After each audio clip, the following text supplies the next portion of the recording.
Queridos irmãos, peço para abrirem as vossas Bíblias em Romanos capítulo 12. Vai ser projetado um slide que tem duas versões. Começa a gravar depois, está bem?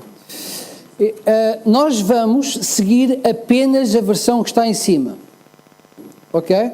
Mas eu creio que a versão que está em baixo pode ajudar muito a compreensão. Apesar de seguirmos a versão que está em cima, os irmãos darão um olhinho ao que está em baixo, que diz a mesma coisa de maneira diferente, mas mais perceptível, num português mais corrente.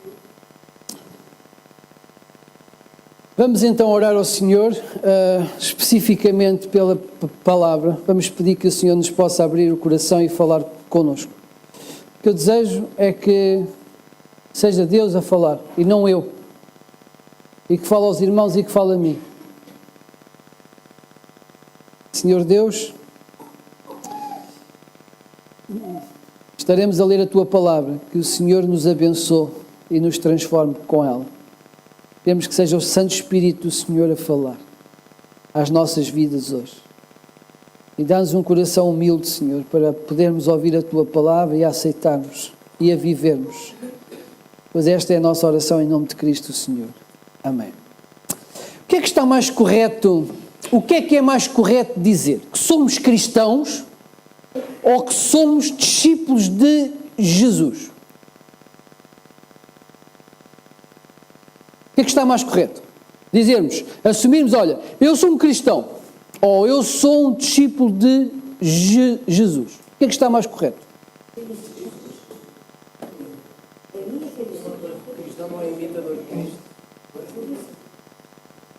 Ok, então há aqui uma divisão. Ambas estão certas.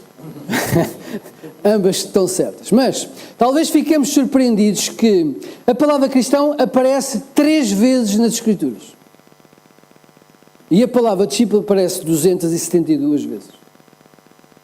Vou repetir, a palavra cristão aparece 3 vezes, a palavra discípulo nas Escrituras aparece 272. Então, para cada vez que aparece a palavra cristão, há cerca de 90 versículos que falam sobre discípulo. Eu não quero desvalorizar a palavra cristão, porque ela é-nos muito cara, é preciosa. Lá em Antioquia da Síria, quando a comunidade começou a chamar aos discípulos cristãos, foi porque viram naquela comunidade, naqueles homens, naquelas mulheres, o viver de Cristo. Então alcunharam-nos, deram-lhes uma alcunha. Estes são pequenos cristos, são cristãos. Então a palavra cristão é preciosa porque ela revela a nova identidade que nós ganhamos em Cristo. Ela está assente na vida de Cristo em nós. Mas a palavra discípulo também é preciosa porque o discípulo é aquele que recebe instrução de outra pessoa, é um aluno, é aquele que segue as ideias ou imita o exemplo de outro. O discípulo é aquele que dá continuidade ao trabalho do seu mestre. Ou seja, o discípulo é um seguidor, aquele que vive de acordo com o que aprendeu do seu mestre e continua a sua obra. Então, independentemente da semântica que nós usamos, independentemente do termo cristão ou discípulo, independentemente desse conceito, nós, se olharmos para a Bíblia e se compreendermos ambas as palavras segundo o sentido bíblico, elas vão dar exatamente ao mesmo. Na prática, um cristão tem de ser um discípulo de Jesus e um discípulo de Jesus tem que viver como Cristo, ou seja, como um cristão. Então, como é que se identifica? Exatamente da mesma forma. Como é que identificamos um cristão? Como é que identificamos um discípulo? Exatamente da mesma forma, porque é o mesmo sentido. São pessoas que vivem dia a dia refletindo Jesus. São pessoas que refletem o caráter e o ensino de Jesus. Estas pessoas têm como grande objetivo de vida honrar e adorar a Deus. Jesus disse: pelos frutos os conhecereis. Na vida do dia a dia, podemos reconhecer que uma pessoa é cristã ou é discípula de Jesus, não tanto pelo conhecimento que tem, se bem que conhecer as Escrituras é muito importante, não é tanto pelos louvores espirituais que possa cantar, e hoje cantamos louvores lindíssimos, se bem que Deus se agrada muito dos nossos louvores, também não é porque fazemos parte de uma igreja local. E é importante fazer parte da igreja local porque foi a forma como Deus decidiu que nós viveríamos a fé.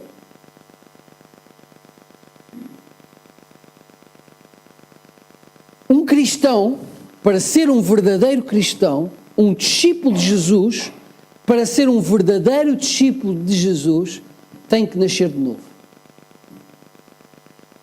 Tem que nascer de cima. O Espírito de Deus tem que implementar no coração da pessoa a vida do céu. Os propósitos do céu. A lei do céu. O amor do céu. A vida que tem origem no céu tem que invadir o coração da pessoa para torná-lo um cidadão, não da terra, mas do céu. Embora vivendo na terra. Então, quando Deus invade a vida de alguém, a vida de uma pessoa, tudo muda. Não dá para continuar a ser o mesmo. A maneira de pensar é outra, é uma maneira de pensar espiritual. Então Jesus passa a ser Senhor, Jesus passa a ser o grande Rei, Jesus passa a ser a razão da nossa vida. Paulo disse, para mim o viver é Cristo. E hoje gostava que nós meditássemos em 2 versículos que revelam a postura de um cristão, de um novo nascido em Cristo, de uma nova criatura. Gostava que nós pudéssemos pensar sobre a maneira de estar, de pensar e de viver de um cristão, segundo as palavras de Paulo. Romanos 12, versículo 1. E diz Paulo, rogo-vos, pois, irmãos, pelas misericórdias de Deus, que apresenteis o vosso corpo por sacrifício vivo, santo e agradável a Deus, que é o vosso culto racional. Então, Paulo escreve esta carta aos Romanos, já no final da 3ª viagem missionária, aí por volta do ano 57 ou 59, a 59. E é curioso que Paulo tinha intenção de empregar a Espanha. Os espanhóis sempre precisaram muito da salvação. E Paulo sabia disto, não é? Então a intenção dele era ir à Espanha pregar, não está nenhum espanhol, pois não. Mas tem umas boas anedotas sobre espanhóis que eu posso contar. Anedotas espirituais. Então, Paulo queria ir à Espanha pregar o Evangelho. E quando ele escreve esta carta a Roma, aos romanos, era também para pedir apoio financeiro para a missão que ele queria desempenhar na Península Ibérica. Só que em Roma, muitos dos cristãos eram judeus convertidos. E muitos dos judeus, primeiro século, tinham dificuldade em aceitar a doutrina de Paulo. Paulo pregava a salvação pela graça, por meio da fé. E isto era difícil porque Paulo pregava que a salvação é exclusivamente pela graça, por meio da fé.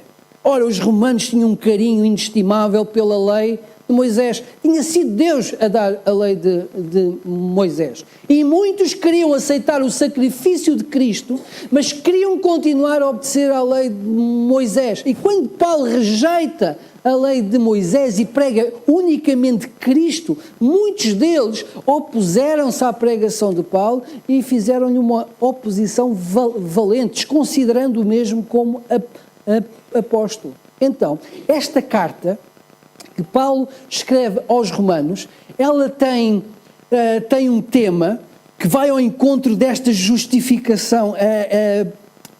O tema da carta é a revelação da justiça de Deus ao homem. E esta justiça que Deus revela ao homem é redentora, salvadora e santificante. Então, se resumíssemos a carta do apóstolo Paulo aos Romanos, assim numa pequena frase, nós podíamos dizer que é o poder de Deus e o Evangelho, as boas novas, é o poder de Deus para salvar todos os que creem. Esta é a grande tese da carta. Agora, o resultado da vida daqueles que são salvos tem que ser uma vida transformada, uma vida consagrada, uma vida santificada e fiel ao Senhor. Por isso ele começa, depois de estar 11 capítulos a falar sobre doutrina, ele, a partir do capítulo 12, ele começa a falar mais em termos comportamentais. Como é que os cristãos vão se comportar, dada a grande salvação, a grande graça que receberam em Cristo. E ele começa então, rogo-vos, pois, ou tendo em conta o que expus até agora, rogo-vos, pois, pelas misericórdias de Deus, que apresenteis o vosso corpo por sacrifício vivo, santo e agradável a Deus, que é o vosso culto racional. O vosso corpo, os irmãos sabem, é a vossa vida. Paulo está a fazer uma referência aos sacrifícios do Antigo Testamento. Os sacrifícios eram consagrados ao Senhor, eram dedicados para a glória do Senhor. Haviam requisitos que a lei exigia para que esses sacrifícios fossem feitos. Não podiam ser menos do que o melhor que um adorador podia dar. Por exemplo, um holocausto, não se podia dar um animal que fosse doente ou um animal que tivesse algum defeito. Era para ser morto e era para ser queimado totalmente. Mas ainda assim, o adorador tinha que levar o melhor animal, tinha que oferecer o mais valioso, o mais precioso.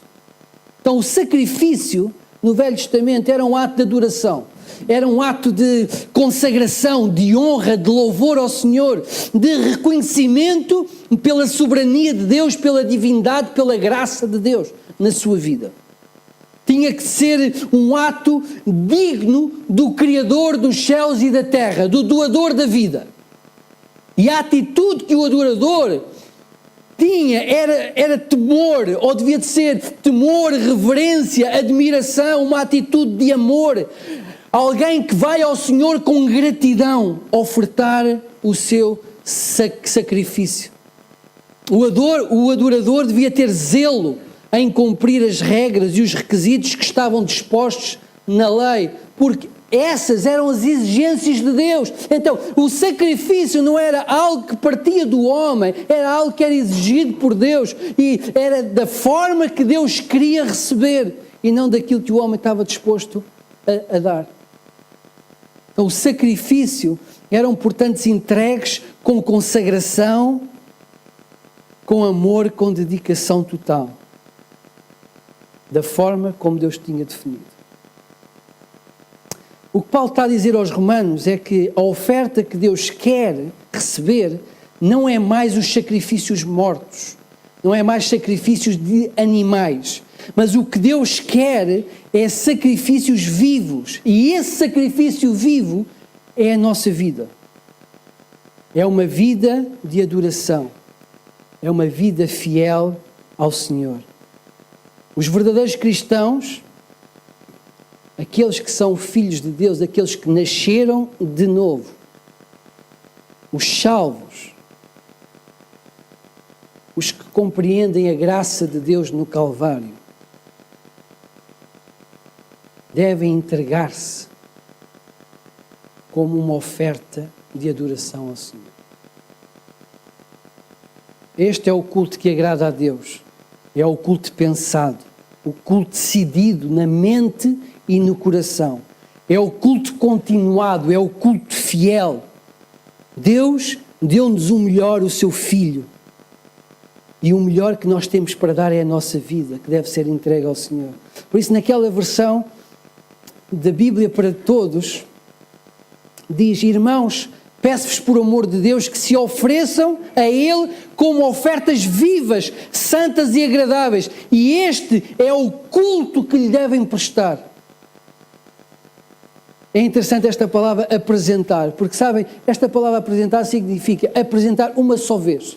Um holocausto, por exemplo, não dava para voltar atrás. Era apresentado de uma só vez. O sacrifício era colocado no altar do Senhor uma única vez. Não dava para reverter.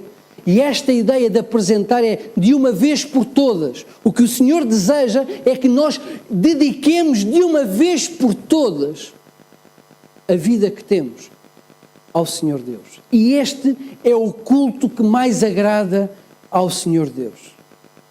Então, Paulo, neste versículo, ele demonstra o alvo da vida de qualquer cristão. O objetivo de viver de todos aqueles que foram salvos. E no versículo seguinte, no versículo 2, ele vai demonstrar como é que nós conseguimos ter este culto continuado, este culto que agrada a Deus. E o texto diz-nos: e não vos conformeis com este século, mas transformai-vos pela renovação da vossa mente. Para quê? Para que experimenteis qual seja a boa, agradável e perfeita vontade de Deus. Não vos conformeis com este século. Não vivam de acordo com as normas deste mundo. O século é a sociedade em que vivemos. Não nos conformarmos é o quê? É não tomarmos a forma.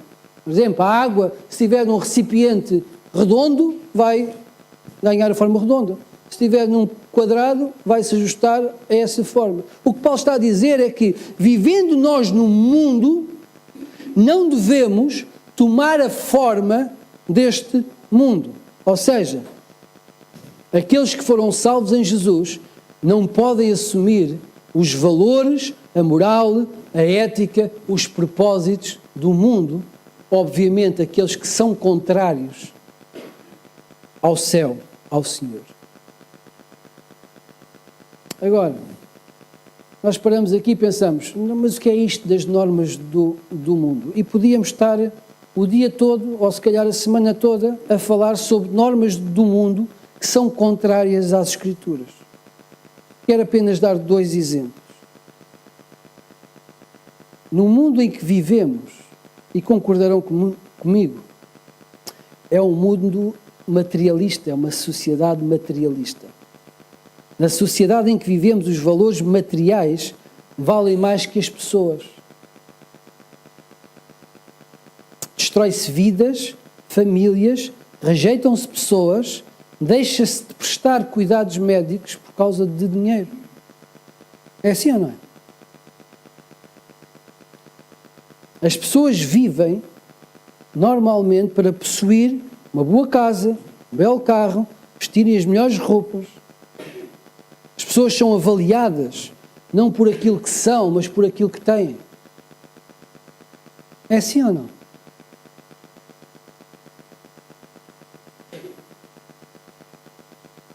Na busca por ter mais, financeiramente, também muitos cristãos abandonaram a sua fé.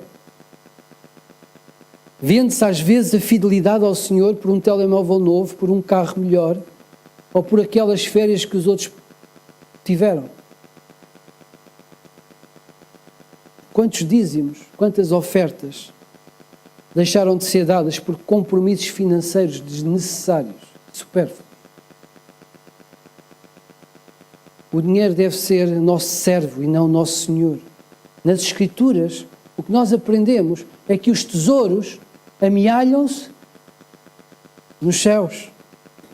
Nas Escrituras encontramos que devemos pedir o pão nosso de cada dia e não a riqueza nossa de cada dia.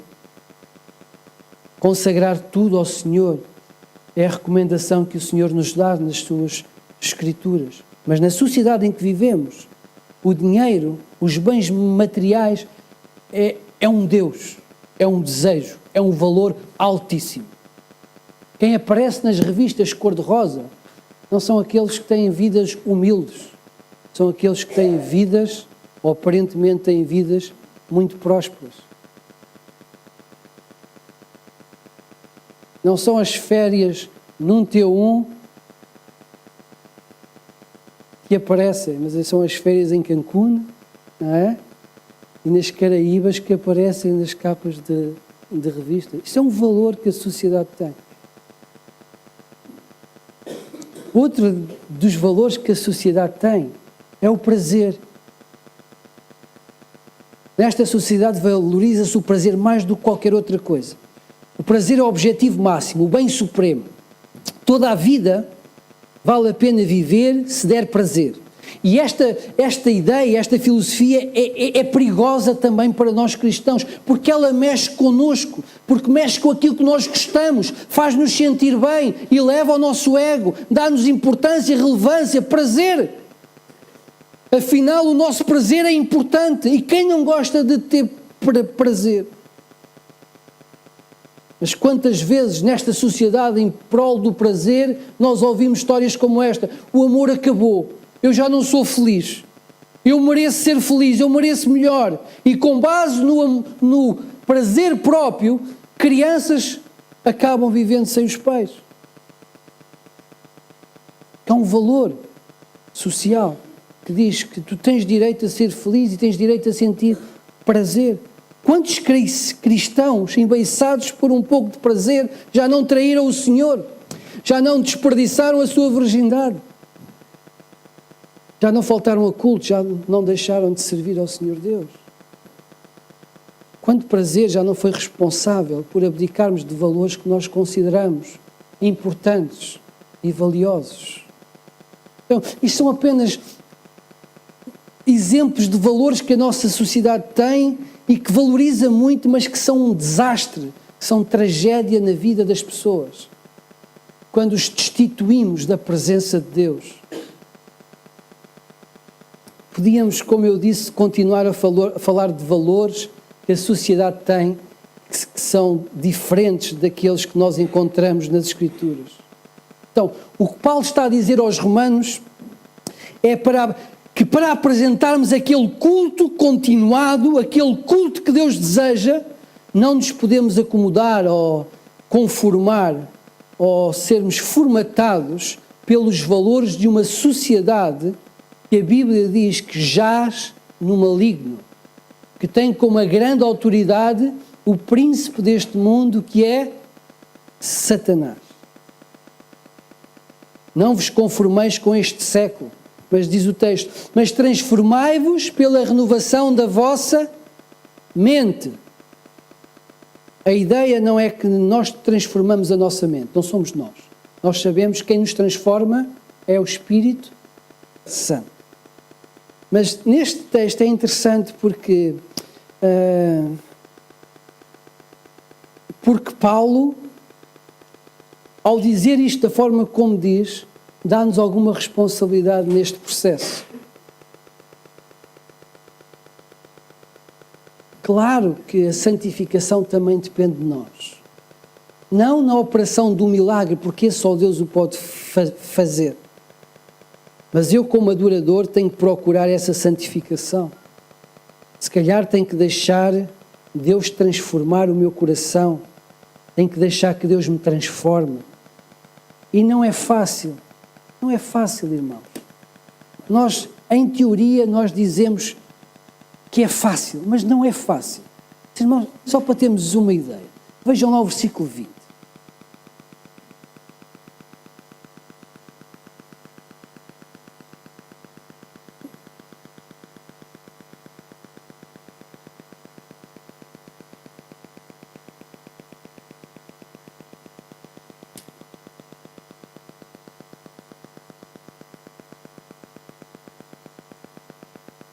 Pelo contrário, se o teu inimigo tiver fome, dá-lhe de comer. Se tiver sede, dá-lhe de beber. Porque fazendo isto, amontoarás brasas vivas sobre a sua cabeça.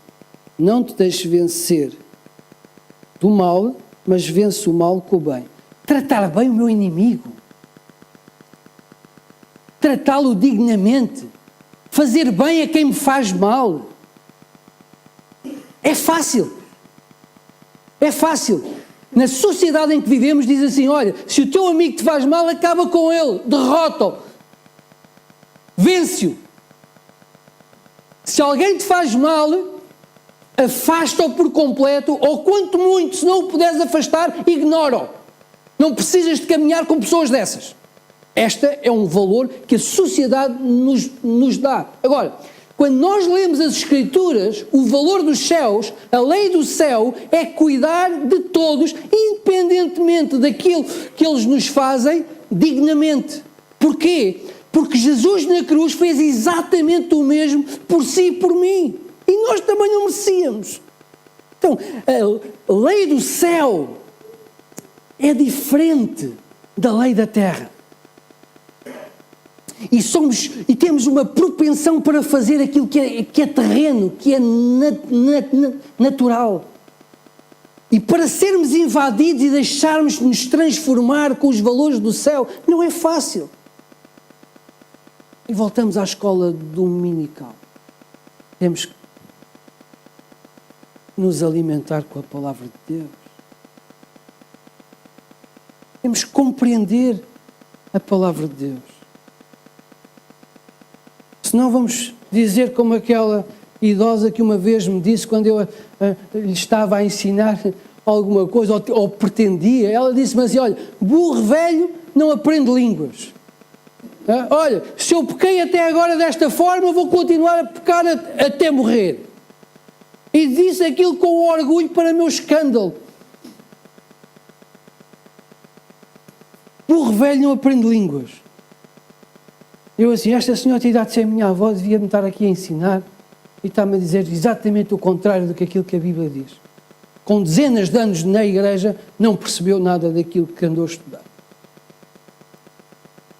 O que Paulo nos está a dizer é que a nossa mente tem que ser renovada. Tem que ser renovada pela lei do céu.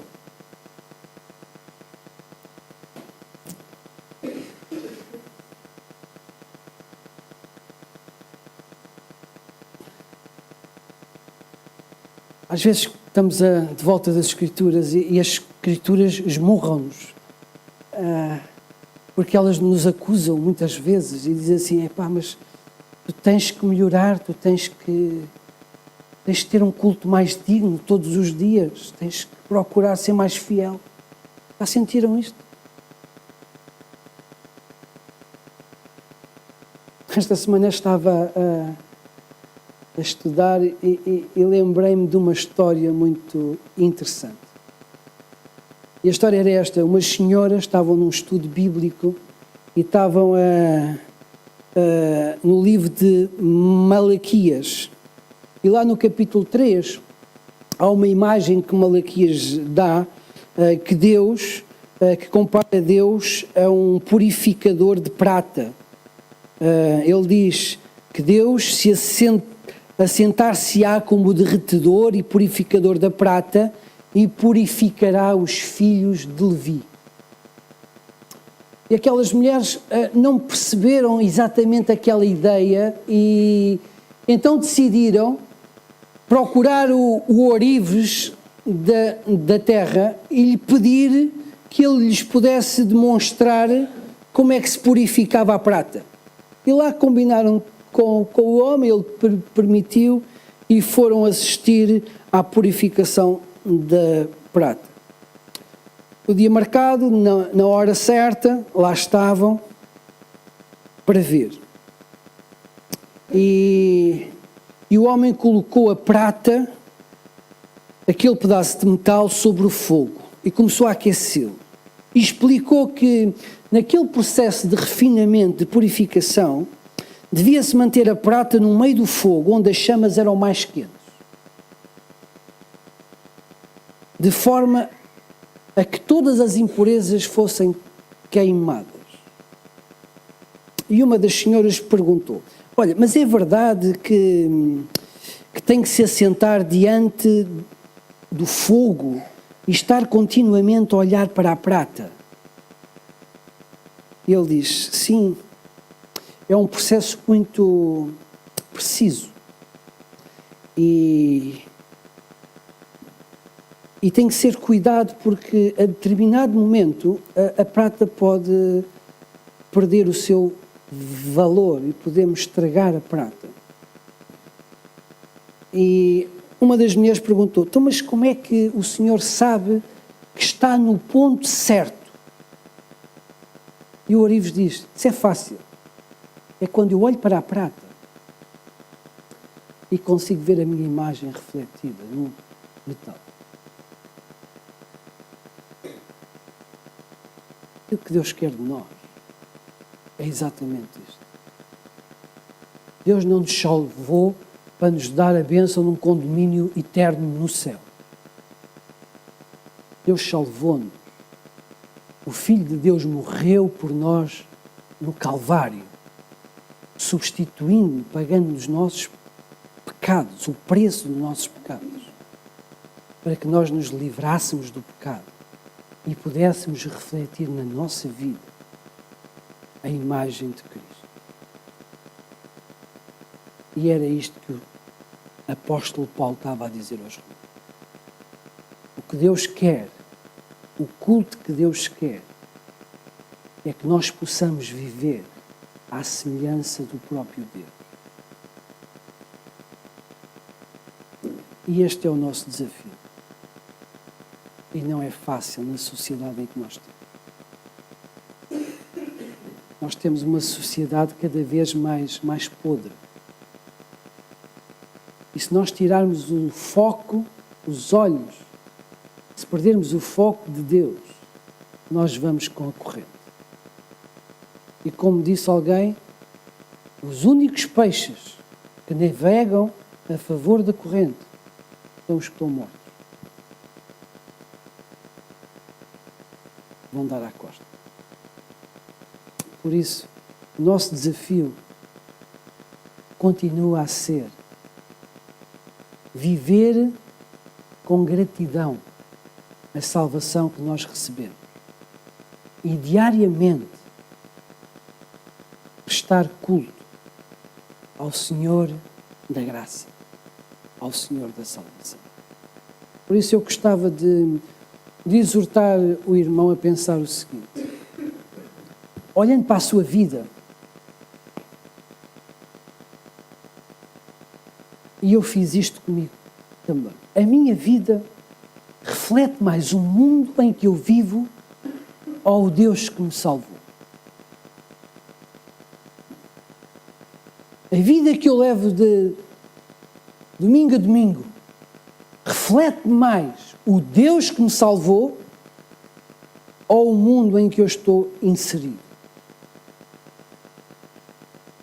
E o que é que existe em mim que pode ser refinado para que possa parecer mais a presença de Deus no meu dia a dia? É isto que eu quero que agora o irmão pense e ore ao Senhor Deus, para a honra e glória daquele que nos salvou. Amém? Vamos ouvir o pós-lúdio, vamos fazer a nossa oração, que o Senhor possa abençoar a todos.